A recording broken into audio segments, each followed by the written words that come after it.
Okay. Alright, now let's see if I can do something about the video. Assuming you guys can hear me okay.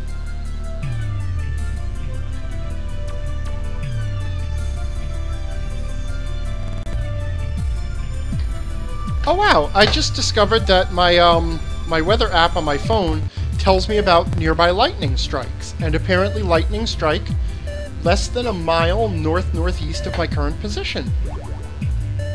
How cool is that? Alright. So, let's... Alright, so we'll turn down the graphics a little bit and see if that helps with the whole thing. And, meanwhile...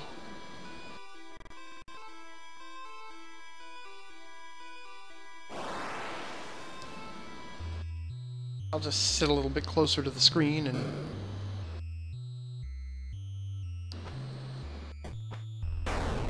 Okay. So, I did lose a little bit of the game. We had a little bit of a power surge here, and... yeah, I don't know.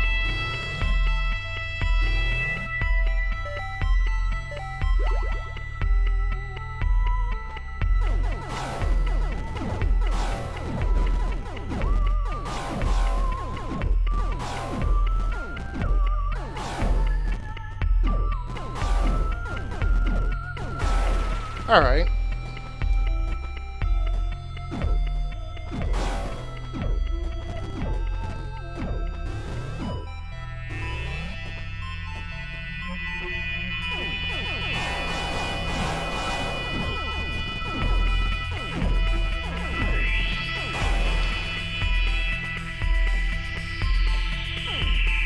Divistic says his house got hit by lightning once, and he got electrocuted through his GameCube. And that's the end of the Angry GM Plays tonight.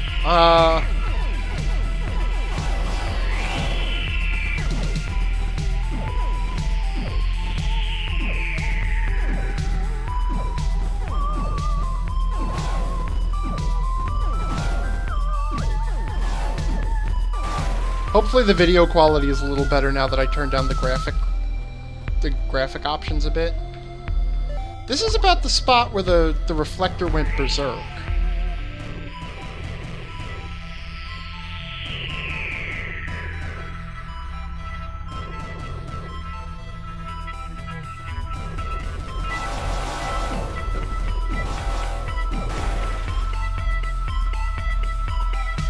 Carpe Diem is saying, did you decide not to use the drone as a scout? Yeah, I guess I could. Actually, that's kind of weird. The drone doesn't seem to be working. That is, I'm pressing the button for it. Now I'm pressing all the buttons to make sure I haven't forgotten which one is which.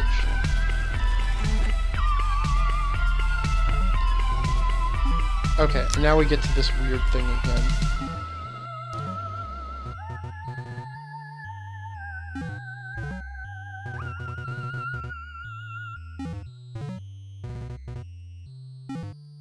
Alright, I'm trying to keep an eye on the... I'm gonna move the camera a little bit so that I can see the stream behind it and just see how it's running.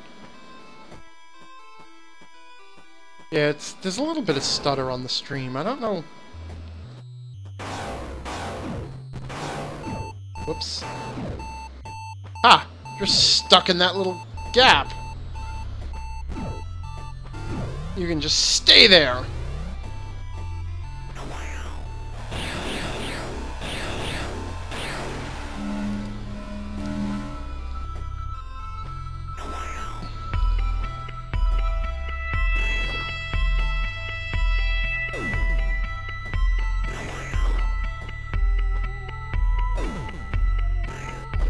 Spit and go.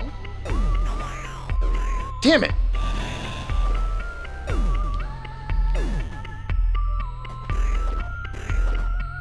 Alright, the smaller smaller screen size making it a little bit harder on me, but I think I can manage.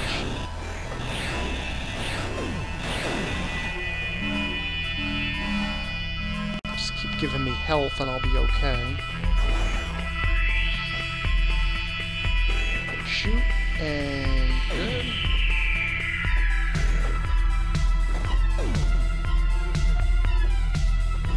Alright.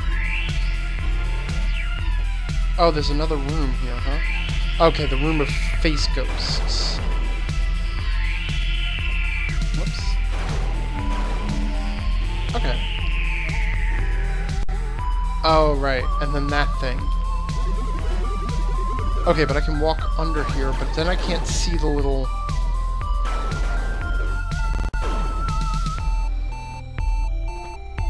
Alright, let's just get...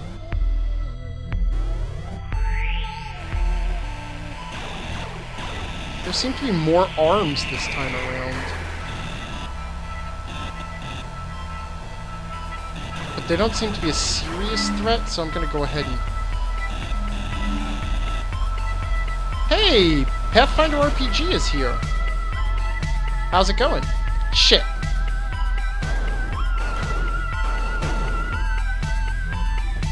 Alright, now I'm hurting. That was a mistake. So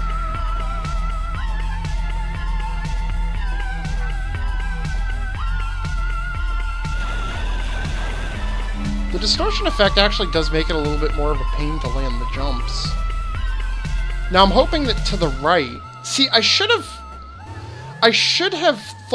noticed that, because the door to the boss is red, or it's usually a different color. It's not always red. And I was hoping... But... Like, in previous areas, the boss has always been to the right. So I was just kind of like... Without thinking, I was so desperate for a save point. The distortion effect is really causing a slowdown. Alright, so this is the boss. This is where things got weird. Because, like, right away I noticed that the graphic for Trace is the graphic for the demon. Right? It's because all of the other demons have been people's faces inside some sort of biomechanoid thing.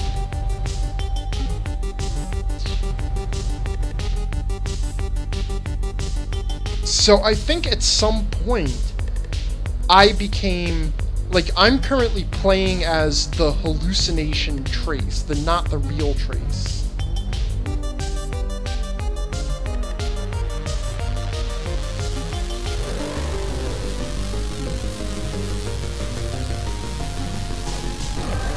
Oh shit, I'm the boss!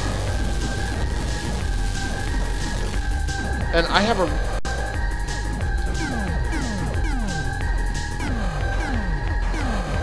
And I have a really big hitbox. This is kind of... Okay, so I seem to have 2 attacks.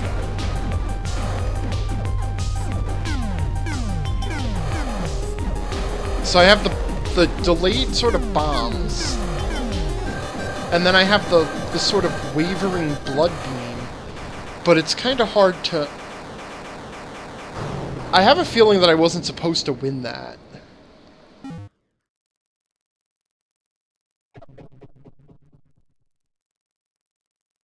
I hope I wasn't supposed to win that.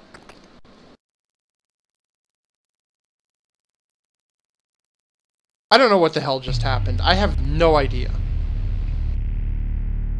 I was the boss. That health bar was not mine.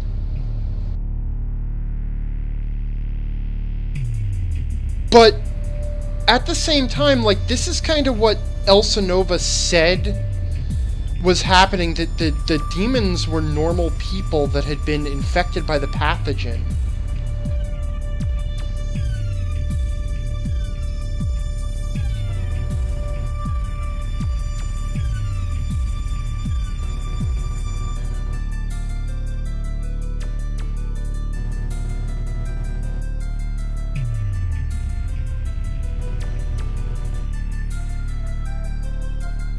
Huh.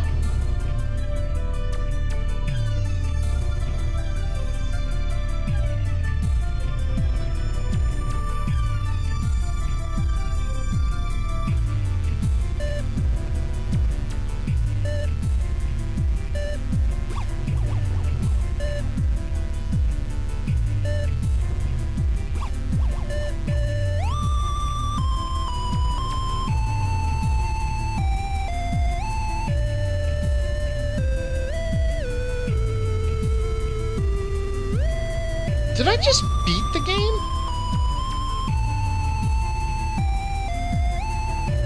Or, like...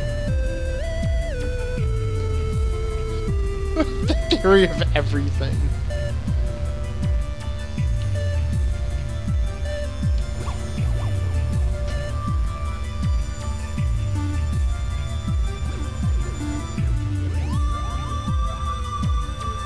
Ophelia. Wait, what?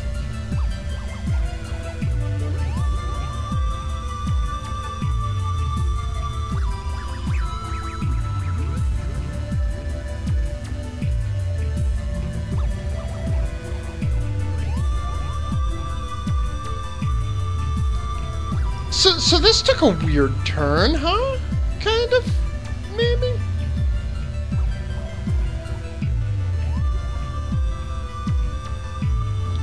The Mystic says, turns out you were the demon the whole time.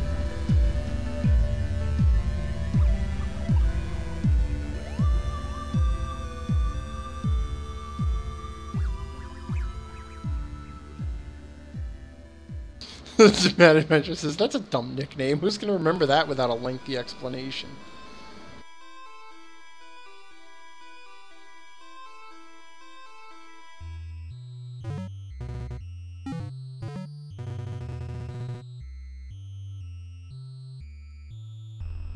That sounds like Dr. Zoidberg operating on a human.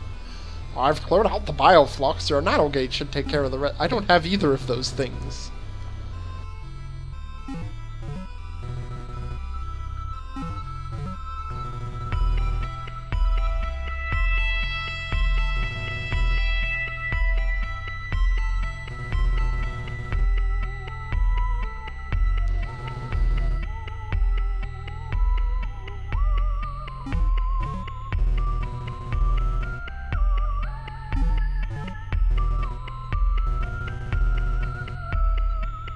Okay, at some point they just...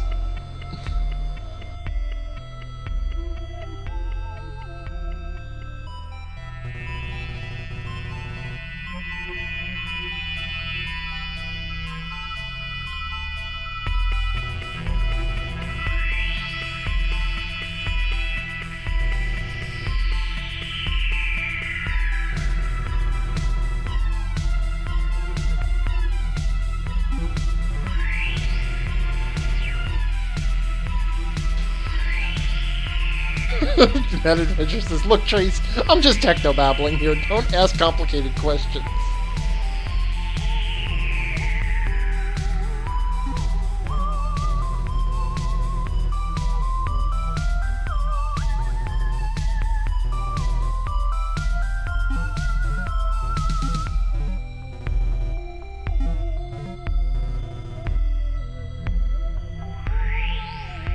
RMDK says, was that flashback from the point of view of the wild-haired boss guy and not the primary platforming character? Or were they the same person? See, that's the thing. Like, I think, if I had to guess, I'd say that's sort of what the pathogen did, right? The pathogen twists people into servants of Athetos. So... And maybe that's, like... by making Athetos like a sympathetic figure and inserting the... and then inserting the... I have no clue. I have no... Who the hell knows?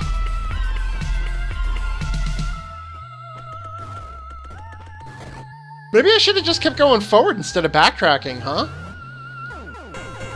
Still can't kill those guys. Oh. Okay, those grass... that grass does damage. If you stand in it. But I can't kill it. Whoops.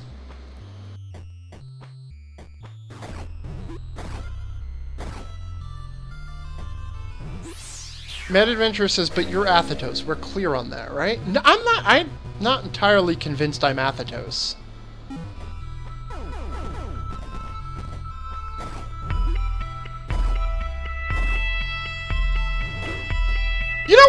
indie games always pull this bullshit. That's the problem. Is I had a nice, fun little Metroid platformer game. It was, you know, go in here, pick up some stuff, kill demons, the end. And now all of a sudden it's like this bullshit self-identity transhumanist, you know, your brain is someone else's pathogen bullshit. Who am I? I hate this shit. I really do.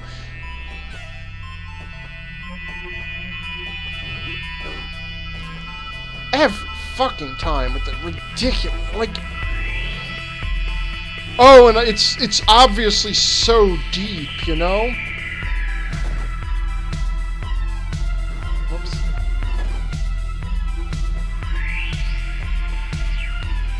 Can't go any higher than that, huh? So Mello says indie games always... I'm sorry, actually, that's a really good comment. It'll take me a sec. So Mella says, indie games always pull this shit, says the guy who figured out the Sonic 06 plot. Okay. Look, Sonic... Look, it was... The Sonic plot made sense. This was the boss room when I was the boss. Where the hell do I... I just wanted to find some power-ups I'd maybe missed.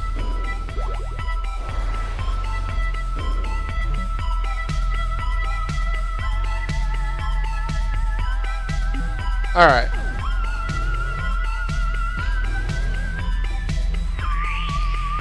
Demistic says, see, the idea is to make you think and you decide... wait, I missed it. You decide what's going on. It's about your experiences. That's horse shit. Okay, it's like anybody can write a game where there's no explanation, and then say, oh, it's deep because I meant to start a discussion about what the answer was. Okay, I can do that too. It's called not finishing the story. See, Mad Adventure is saying the same thing, when really any Gumby could write complicated and not explain themselves. It looks like this should be a way down here, doesn't it? Eh, whatever. Oh, here's a... really? I came all the way back here just for a save point?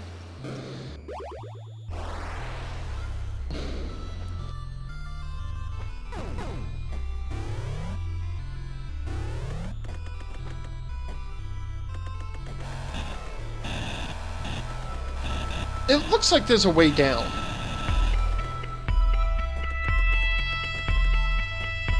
Alright, fine. I'm getting... you know what? Screw this. I'm getting out of here. I'm getting out of whatever the hell region I'm in. I'm just going back to the normal game. Samela says there's a fine line between leaving a question open at the end and just not finishing the plot. Yeah, and the problem is everybody mistakes one for the other.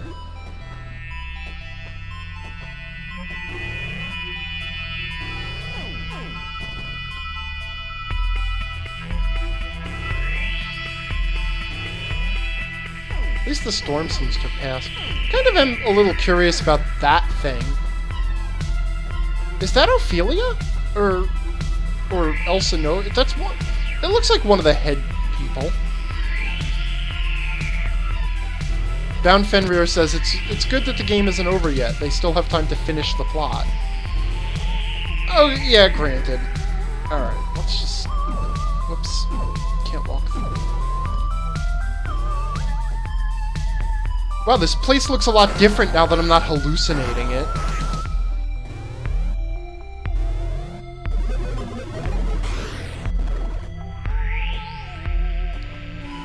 Yes, yes, you give me all the health.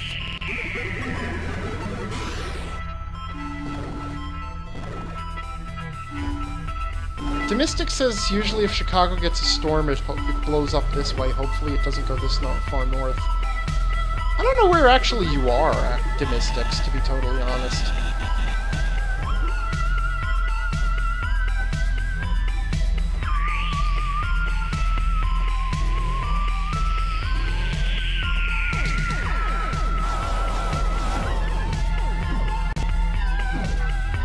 You just get stuck up there, that's fine.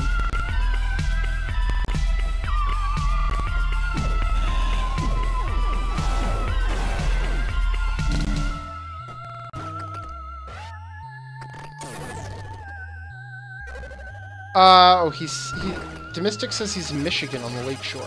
Okay, cool.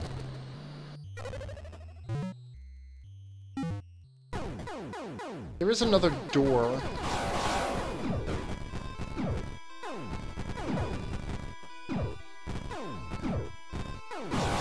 Whoops. I don't quite have this down.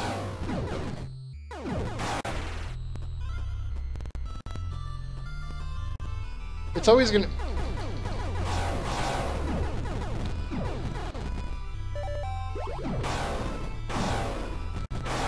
There we go. That's better. Carpe Diem says, can you teleport up through that space? I cannot teleport up.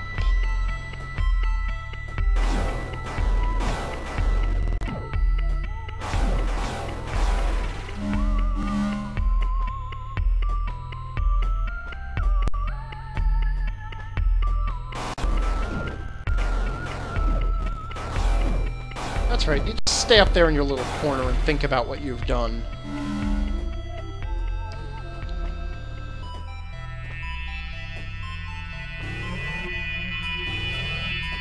Alright. Oh, so I can't get through there.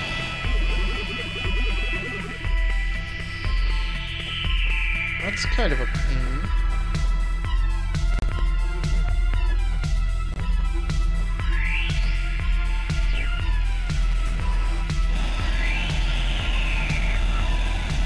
It seems like the game has also gotten bored of the drill.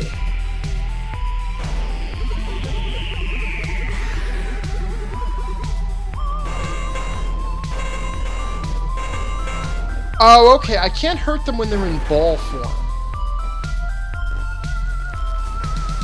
Nope.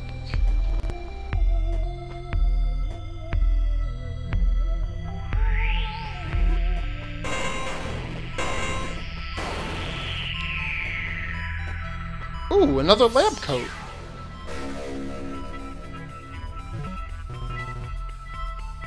Oh.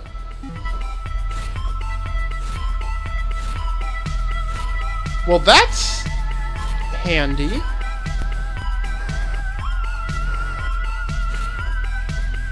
It also means I can teleport in midair. Ah ha ha ha ha! MedAdventure is asking about the stuff that appears under the map occasionally. If you're referring to that stuff, and that appears to be the data of the world when I'm... it comes from using the glitch gun and from using the teleporter.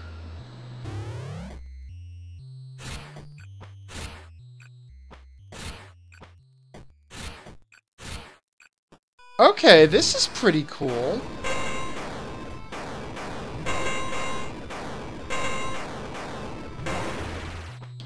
Yeah, RMDcade is pointing out the similarities between this game and Metroid. Yeah, there is a lot of design influence from Metroid in this game. I kind of pointed out a lot of it in the first couple of streams. Especially the first one, but...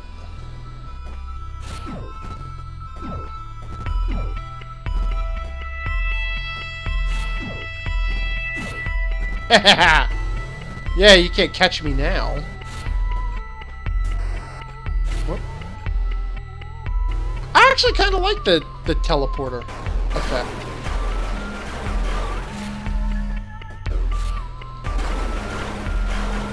I wonder what happens if I glitch...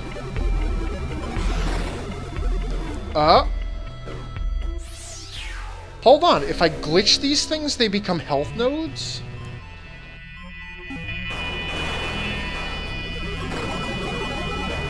That one didn't. That one just became death bugs.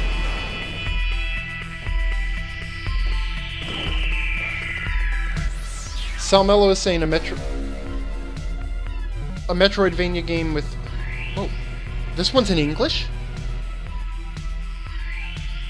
Our best conjecture thus far is that it is a forced relinking of the lattices underlining adjacent universes. The breach attractor then has some capacity to shift the points at which the lattices link. The region beyond the breach remains intact, as when the breach recedes, the atmosphere and surrounding ocean don't encounter a vacuum in its absence.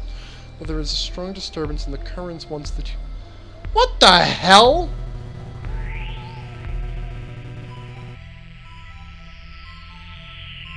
Did Bruce Cordell write this shit?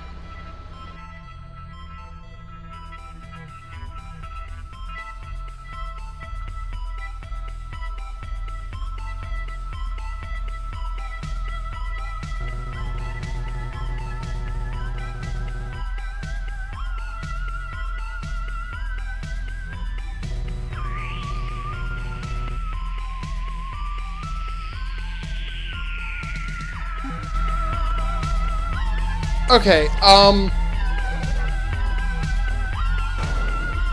alright, you know what? I'm gonna go on record as saying this. The Sonic the Hedgehog 2006 story legitimately made more sense than this.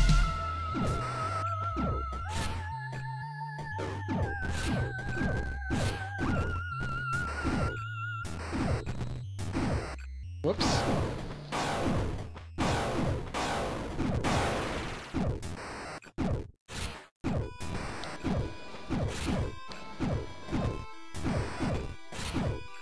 Okay, so apparently I can only pass through gaps that are 2 blocks wide. 3 blocks are too many.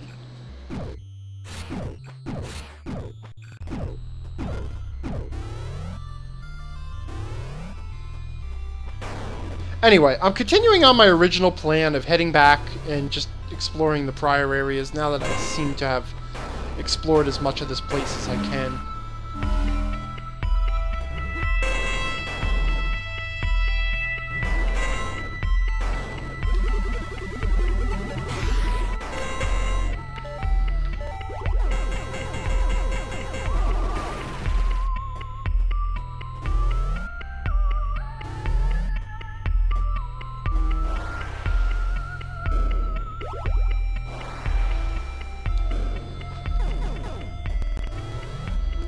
Mad Adventurer saying it's like a pizza with anchovies, except the anchovies are called reality, and the pepperonis are the flux of the universe, which are spaced evenly around the continuity of the mega string theory as represented by the cheese.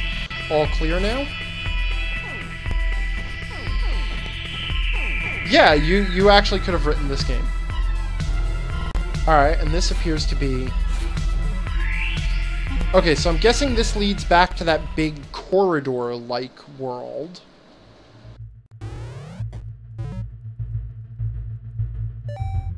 No, this is a different... Okay, so this is Eden. This runs along the top of the big... Carpe Diem says, instead of the word of the week, next you can explain the plot of Axiom Verge.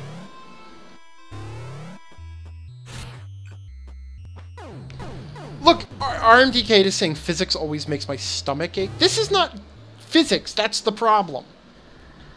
Physics makes some kind of sense. Alright, so this should be the hallway world again.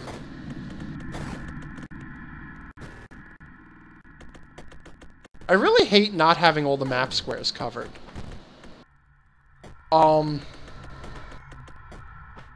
Yeah, Salmello says the wide open outside area is called Eden. E-D-I-N. Gremlin says, no, you're anchovies. RMDK says, my mom is anchovies. Have a little sensitivity. I don't know what the hell is going on in the chat. Whoops.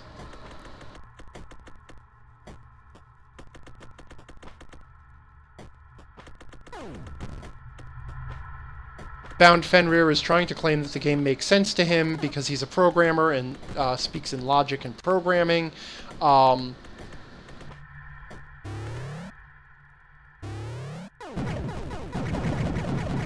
I was going to say something mean, but I'm going to go ahead and withhold for now.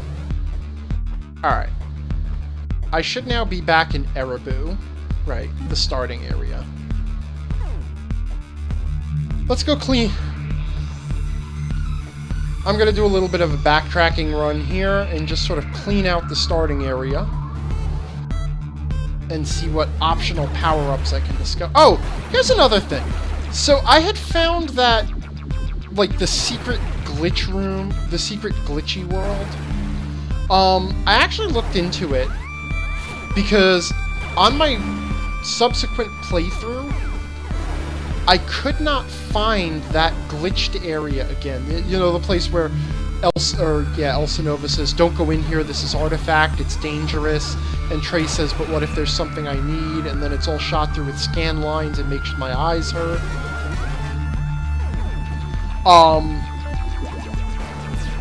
And I couldn't find it again on 2 different playthroughs. And ultimately, it turns out that there are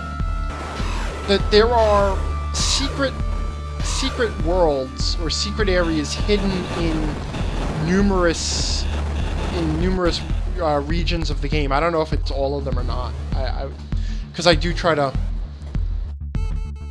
stay away from the spoilers, but I was getting really frustrated by the fact that I couldn't find that place again, even though I could very clearly see, like, on the map. You know, like I have video evidence that I had found this place and it was just gone. Well, apparently they spawn in different random locations every playthrough. So, there's that. Come on, I need to get... Come on, jump all the way up. Need to expose the... So here's the thing with the map squares. Like... So there's another Metroidvania style game called Castlevania Symphony of the Night. You know, a lot of you probably have heard of it. But it was basically... Quite frankly, look, okay. So the whole Metroidvania as genre thing, I've always felt that term is a little bit bullshit, because really, Castlevania wasn't a Metroidvania game until Symphony of the Night came along. And Symphony of the Night was sort of this wide-open, exploration-based game. It was sort of a,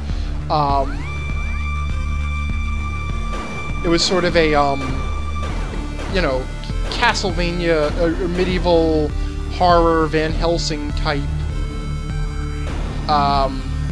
Alright. If I glitch these guys, then I kill one and kill them all.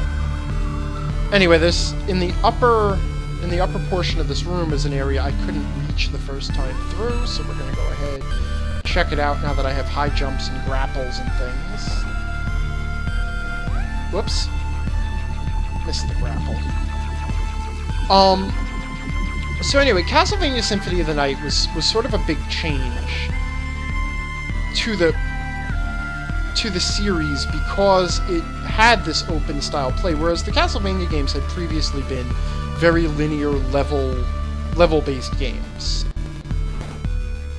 Well, actually, I mean, even that's kind of a little weird to say, because Castlevania 2 was a little bit... Oh, come the fuck on! I hate grapple guns! Okay, and then what happened... So, Symphony of the Night came out, and one of the things that helped define Symphony of the Night was that it was huge, and part of the reason it was huge was because it was a side-scrolling platformer game, but it was on a CD. It was on the PlayStation. And so they had a huge amount of space for the game, and they made this gigantic-ass sprawling castle, and it was pretty much open to explore, but, you know, the same sort of, the usual Metroid-style setup, where you would get various power-ups and abilities to, you know, open up different areas of the castle. On top of that, there were, like, a lot of RPG elements to it. You would level up your character, you would learn spells.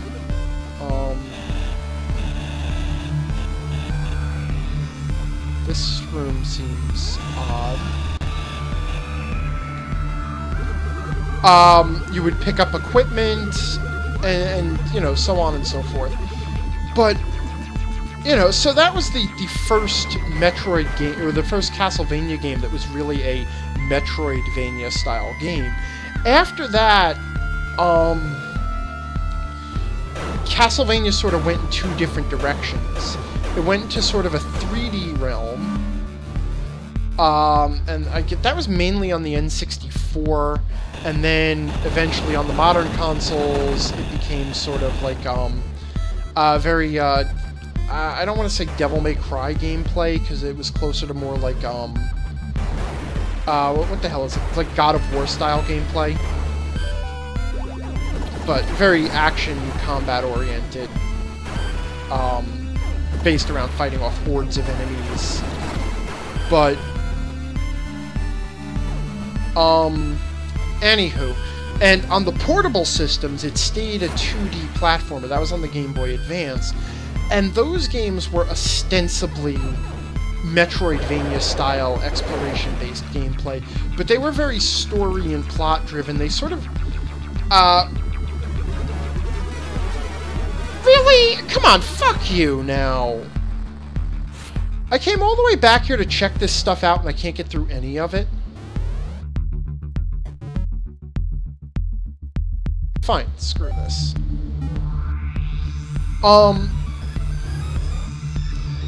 But yeah, so where was I? Okay, so the portable games, the Game Boy Advance games, went sort of Metroidvania style. But the thing is, they never, in my mind,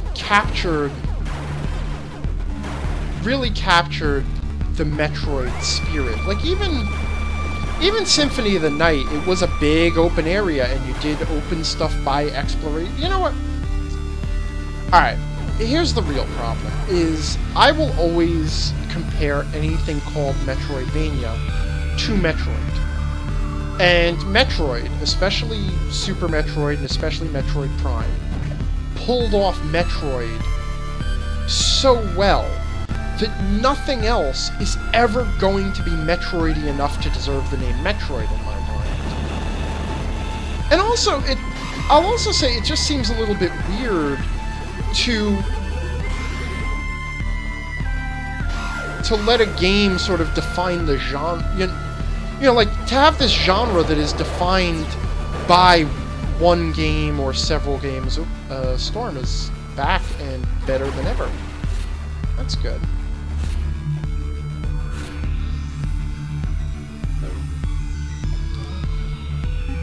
Alright. So I think to the left. Bound Fenrir is saying, I've never played any of the Castlevania games or Metroid games. The first Metroidvania game I played was Axiom Verge. Salmello was saying that, the GBA Metroid games were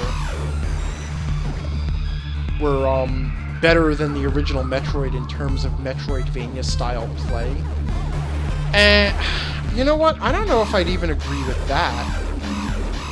Oh. Sorry, I forgot my screen sometimes goes to sleep. Whoa.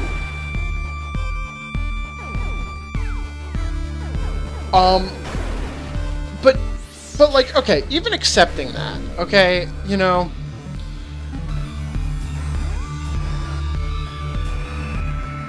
how come I can't go through that floor? It's only 2 blocks wide. RMDK is saying Prime is the best for engine exploits, Super is the best for nostalgia reason. Yeah, but see, like, exploits to me, that's, I don't know. I guess, you know, everybody has to choose their own engagements, obviously. Like, to me, the whole exploits and sequence running and all of that,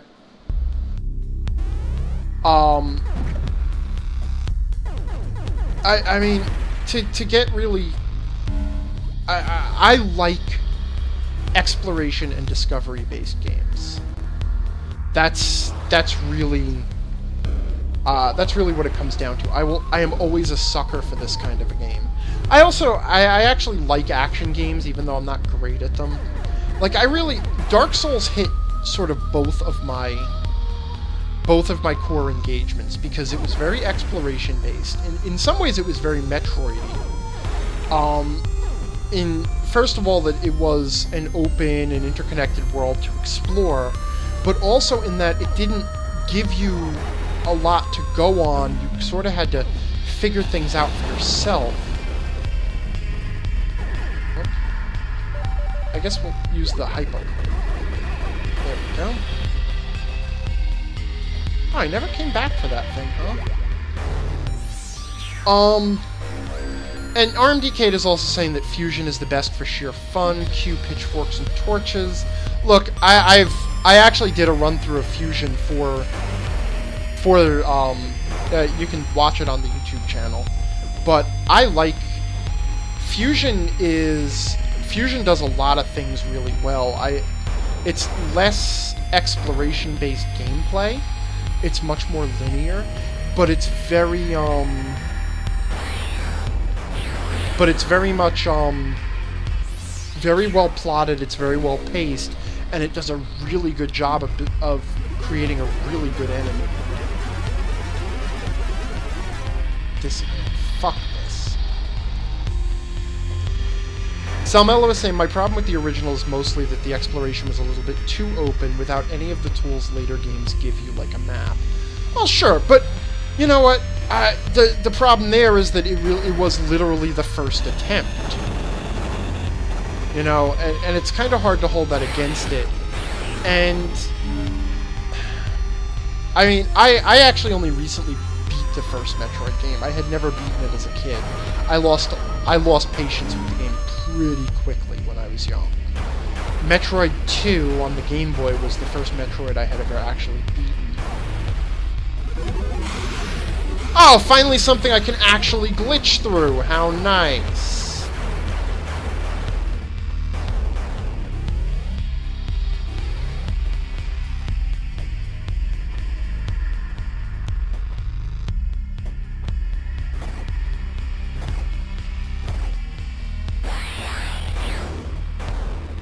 Alright, you know what? You can hang out in your little pit down... Oh, I'm on the other side of this glitch wall, huh?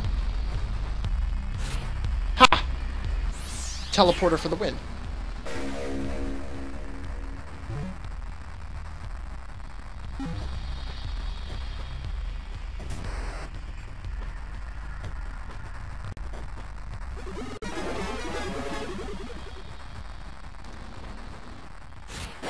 Oops. Didn't quite pull that off the way I was hoping to, but... Whoops. Whoops. Come on. Alright. I can do this.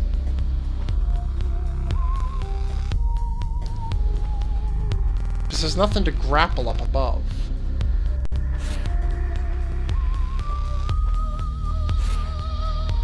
Damn it. It's getting it at just the right angle.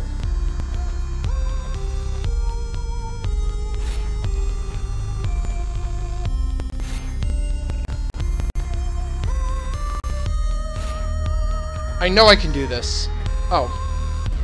Well, I guess we can throw the drone up there and see if there's anything worth... Sorry, little buddy. Sorry, little buddy.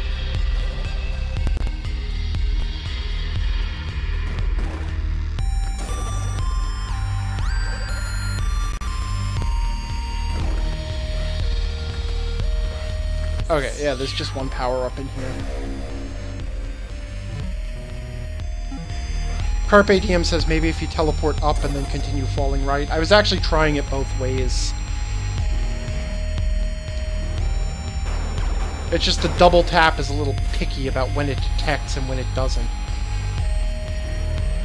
Arthur HF says, wow, if that's intentional game design, that's infuriating.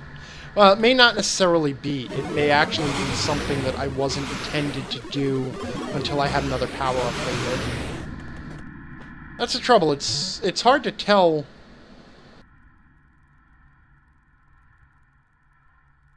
There's a bunch of I'm gonna go hit the save point, but there's a bunch of unexplored stuff to my left. I like how the little repair drones are now just running around the world.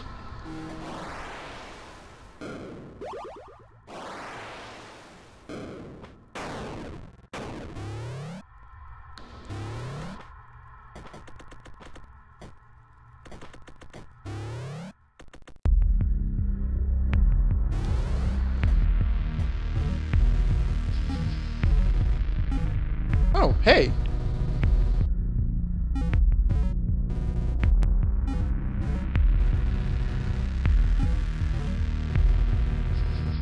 I'm actually sort of reminded of the art style from Darkseid. Which I guess makes sense since we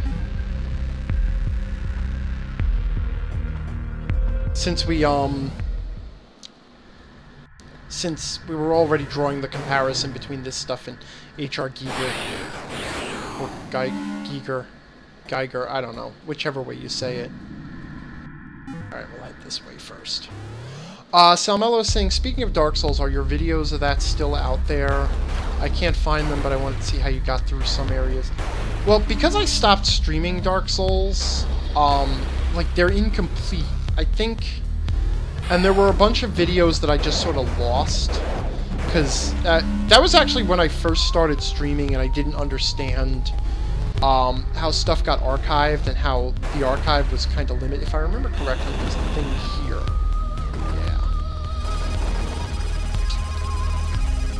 And so I actually lost a bunch of Dark Souls videos, and on top of that, just because I stopped streaming the game, I stopped having videos of it.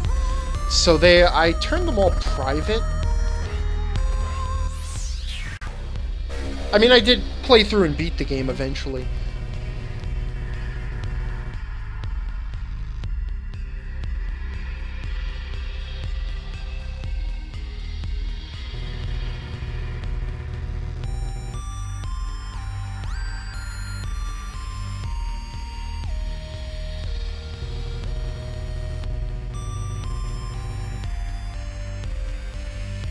Wasn't Talal the name of one of the bosses?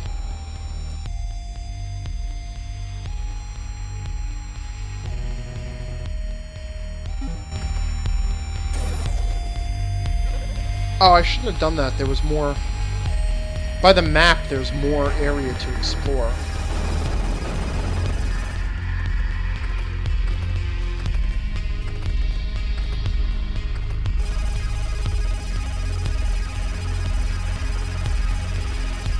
And yet...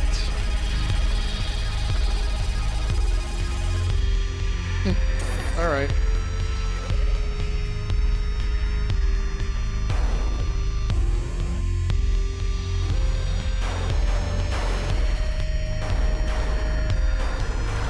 Salmello says he wonders if the lore I've collected is translated now or if this is new stuff. Nah, it doesn't appear to be. So, it appears that lore comes in at least 3 different colors.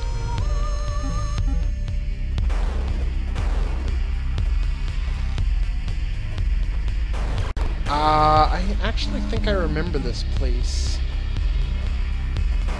If I remember correctly, I should be able to now use the burrowing... It glitched the donuts to burrow through that...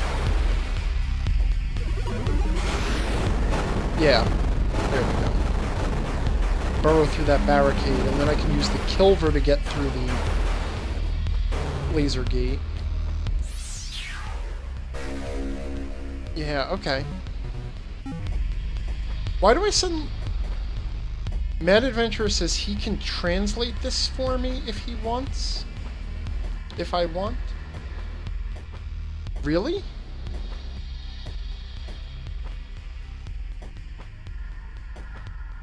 Mad Adventurer says it'll be about pizza. Then you know what? Actually, it's cool. Let's discover how the game phrases it for ourselves. Yeah.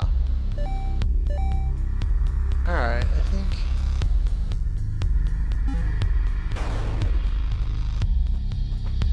I'm basically now retracing my path through the game to see what I can discover.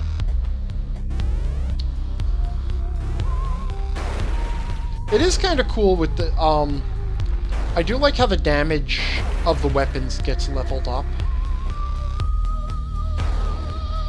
Why did I never explore further down this way? Oh. That's why.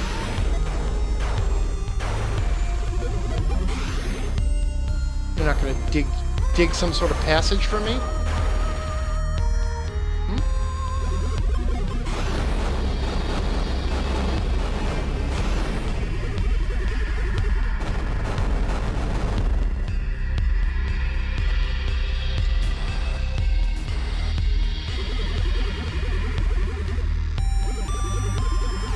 Come on back up here.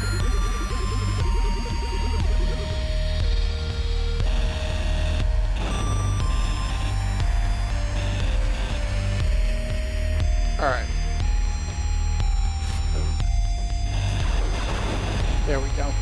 Got it.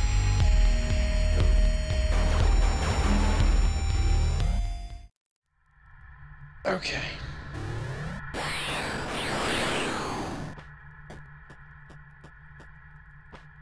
Whoops.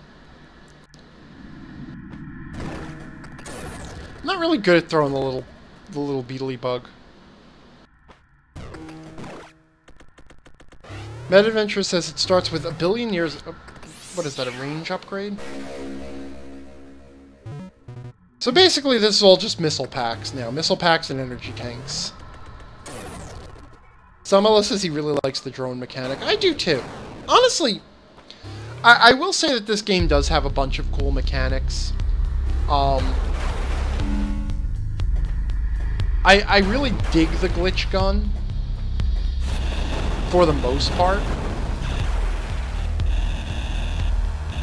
Did I just trap myself forever?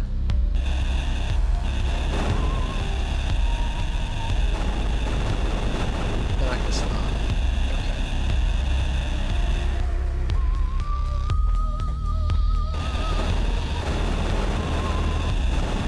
Okay.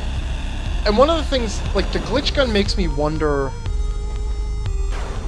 if this isn't just all a, like, sort of gonna have a sort of a Matrix-y story when all is said and done about, the you know, being inside of a computer world. One of the other things, too, is, like, okay, so, when Trace dies, Elsa Nova says that they rescue his mind machines, and then those little bubbles come out of him, and go back to the last egg he was at, right? And I almost wonder if, like, Trace's body is being reconstituted, and, like, they're just rescuing, like, his brain, you know, like, his actual, some sort of mental mind stuff. Because when he enters and when he leaves the drone, those are the same bubbles that come out of Trace when he dies. Yeah, and Salmello is pointing out they look suspiciously similar to health pickups. That they do. Which, at first I had assumed was blood. Okay, so I didn't explore this hallway yet.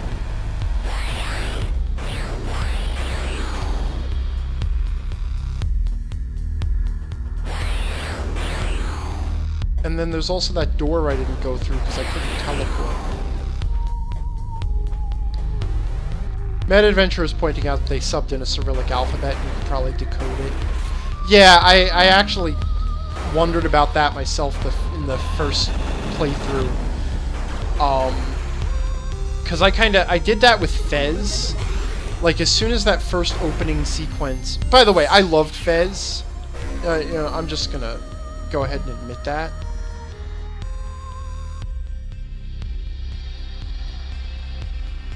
Zeter was the name of another of the bosses, wasn't it? I'm only going by the trophy names, because you get a trophy for eating... You know what? I think there's actually 3 different languages here. Let me check this. Yeah, see, this language is different from this language, and this is English.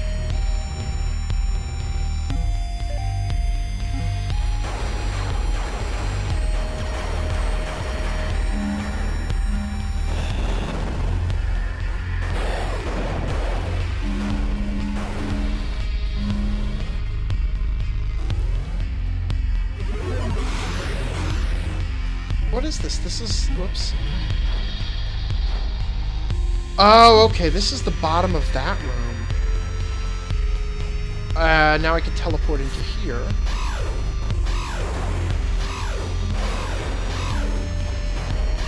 teleport back. Okay.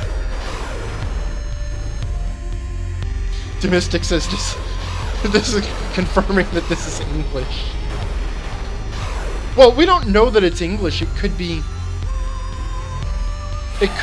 a language that actually looks exactly like English and has exactly the same words as English, but it is not English. Whoops. Yep, again, Angry forgets grapple gun.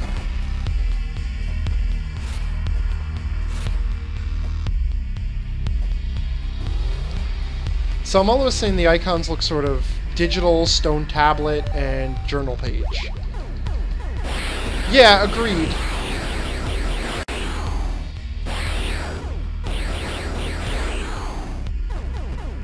Salmello says so. American. Yes, American is something that looks and sounds almost exactly like English and yet is not English. A lot of these ghouls. Which I posit are the original inhabitants of Sudra. Affected by the breach or whatever bullshit. Oh hey, when my health powers up, so does the drones. I never noticed that.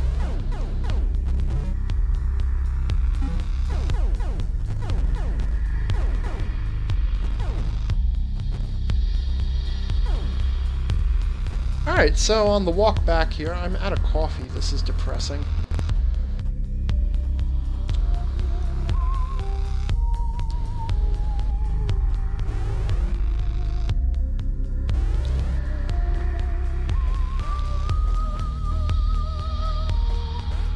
Anyway, I will say I'm glad for this game because I really have been craving something to scratch that exploration itch. Exploration itch in video games. Because I am sort of a snob when it comes to it. And I am very, very heavy into game design. You know, into good design. Where it's like I am literally snobbish about it. Which is also why I absolutely cannot...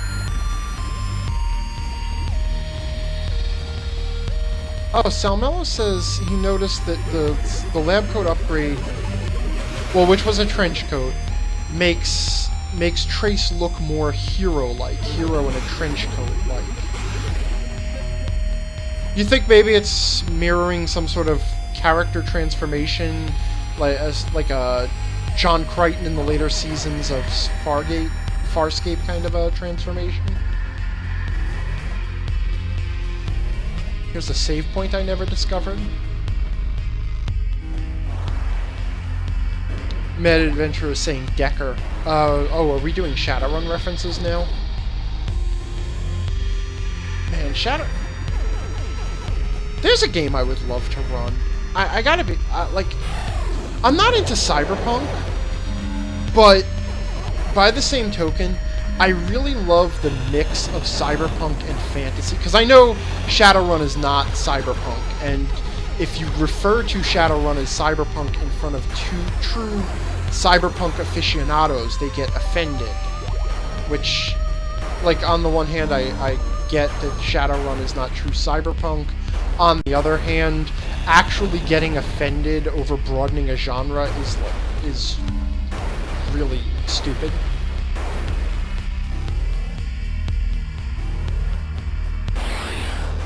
Huh, that sounded like gunshots. Not in the game, in the real world. Anywho. Well, I'm still getting used to my neighborhood, so who knows?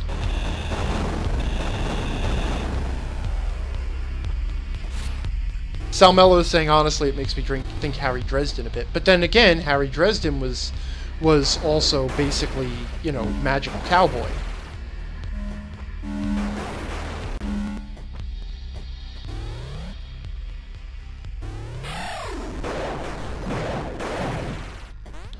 I don't need to kill all you guys. You guys get to live because I'm bored of killing. And now we have one of these yellow pages. Salmello says Firefly, that's the vibe. Again, cowboys. Yeah. Nah, it's all the same basic... Sort of the lawless... like... A frontier hero, someone who brings justice to an uncontrolled world without really bringing... order.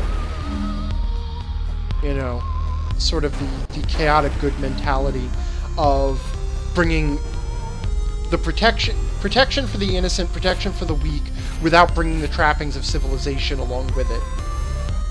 Domestic says, I'm bored of kill... Oh yeah, he's just quoting me. Okay, and this should be the skull pile area. And, ooh, now I can get to the corpse piles! Fun!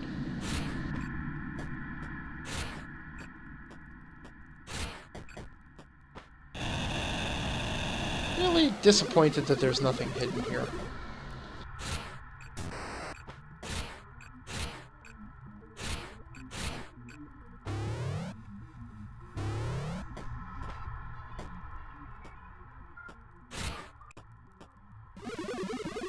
Carpe Diem says glitch the corpses. It doesn't seem to do anything.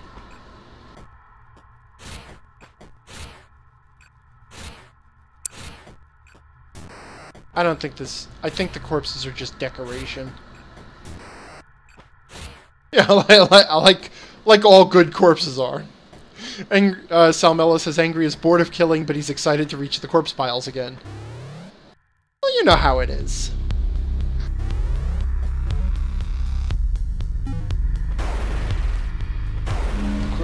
Domestic says the corpse piles are just corpse piles. Boring.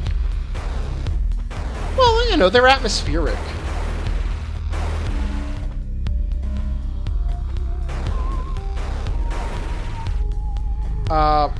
I was pressing to the left there and did not at one point pick up a platform.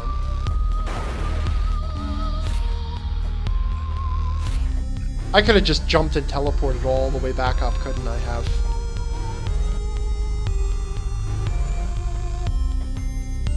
Alright. Whoops. Didn't mean to teleport upwards there. Alright, I think we're getting close to the end here for the night. This has been an interesting exploration of the game. I want to say that I feel that the story has become clearer, but that would be a lie. A lot of story happened. I won't deny that. But Salmella says that's another thing that the better Metroidvania games do with the level design. Yeah, well, in the end, the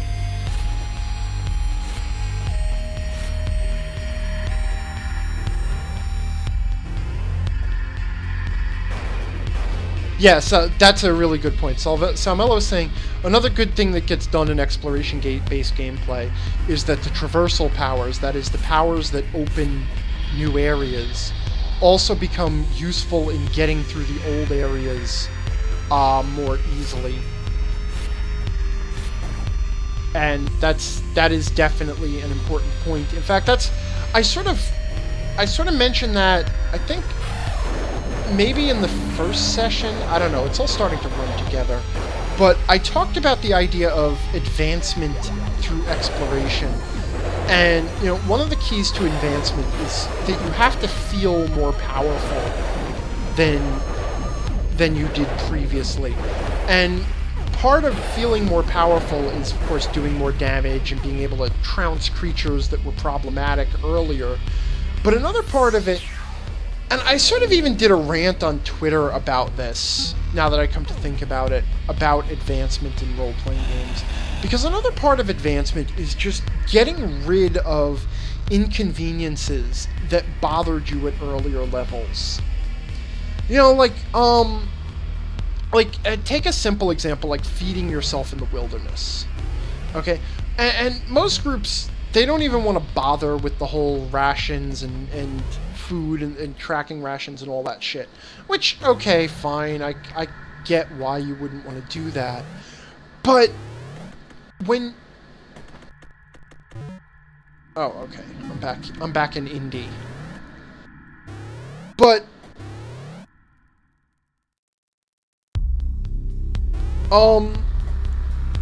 you know, but if you do make it a point of that, then when the party gets a spell like create food and water, you know, suddenly it becomes a problem that is no longer a problem, and it tells them how powerful they've become. You know, and there's a bunch of stuff in D&D that should be like that. You know, another really good example is the bag of holding. A bag of holding, when you get down to it, is actually an advancement object. Okay, it represents a problem you no longer have, the problem of encumbrance. And so, if encumbrance has been an issue, if you've always had to make hard choices of how much treasure you can carry out of a dungeon or whatever, then when you get that bag of holding, it feels really awesome. You know, it feels like you've... Whoops, I didn't mean to jump there. It feels like you've actually overcome something. But if encumbrance has never been a problem, then the bag of holding is just kind of a neat trinket, and it loses that. And more importantly, when you do that shit, you also kind of have to build it into the game as one of the assumptions of the game.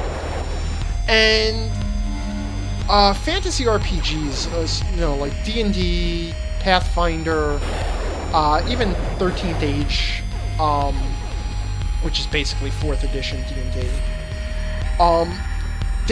they don't seem to have been carefully designed around that sort of advancement. The levels at which they give people different spells is kind of really sort of all over the map. There doesn't seem to be any pattern to it at all. And so you lose that ability to build advancement. So the reason this all bothered me is because I've been trying to get this Super Dungeon project off the ground, where I take everything I love about Metroid-style game design, or exploration-based gameplay, and build a really well-designed Super Dungeon adventure/campaign around that level of design, where the players, through exploration, they open up more areas of the game, and they, you know, they uncover the story of the game world, and you know, without realizing it, the game sort of carefully guides them from place to place, so that they never that they never find a challenge that is too ridiculously overpowered for them. And so one of the first things I did was I sat down with the 5th edition rulebook to look for the things I could use in the game system that would allow me to open up areas. You know, like if you know that the party cannot possibly have water breathing until 5th level, and you know how far a character can swim before they just drown no matter what, you know, then you can basically hide a 6th level area behind a flood, and then if the party brings water breathing, great, you know, because they have a druid or whatever, or a wizard or whatever. And if they don't bring water breathing, then you can put an item in the game that gives them water breathing. You know, and in that way, sort of open up areas of the game to them, and also then create puzzles that they can solve using those tools. You know, or places that are easier, or shortcuts that can be used because now suddenly they can breathe water, or teleport, or whatever, you know. But as soon as I started sitting down and compiling... That really didn't unglitch all the way. As soon as I sat down and started compiling the list, I discovered that the list was sort of... like, everything seems to happen in a very, very tight level range.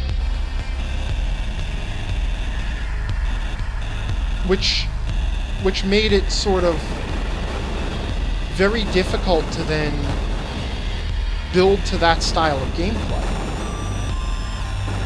And, you know, I will say I have solutions. But, you know, and I am gonna start... What have we got here? New weapon, I think? Inertial pulse. A beam of pure inertia drives through multiple targets. Oh, it's the plasma beam. I'll have to play with this for a little while.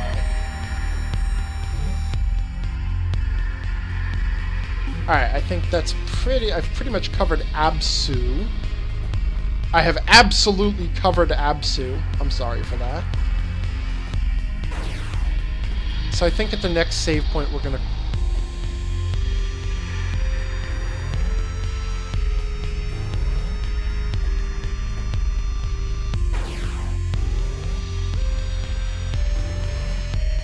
I think at the next save point we're gonna call it a night, but...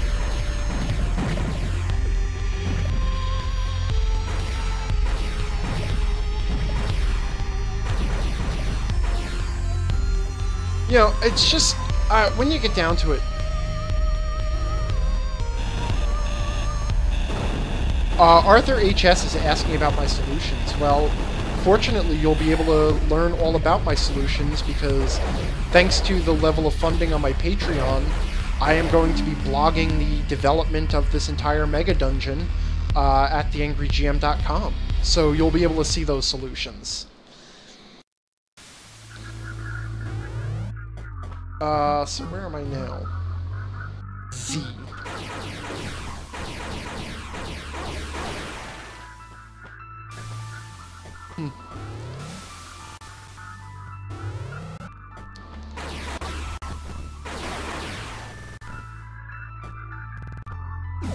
Anyway, the whole point of that rant was just that, you know,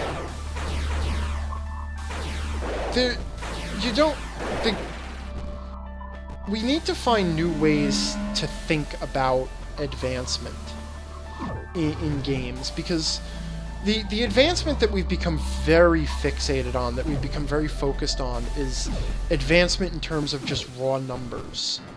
You know, I don't even want to say purely combat, because obviously, like, skill numbers and stuff go up too. But that's like the be-all and end-all of advancement. I'm getting a lot of slowdown now, and it's kind of annoying. Which is okay, because I'm at a save point. I think it's the Steam puffers. Arthur HS says, I can't wait for that, and then he says, I don't mean literally, I will wait. That's good, because it's a lot to go into tonight. Anyway, this has been Angry Plays Axiom Verge Session 3. I feel like we covered a lot of ground, and we had some good discussion, and hopefully I'll be back next week.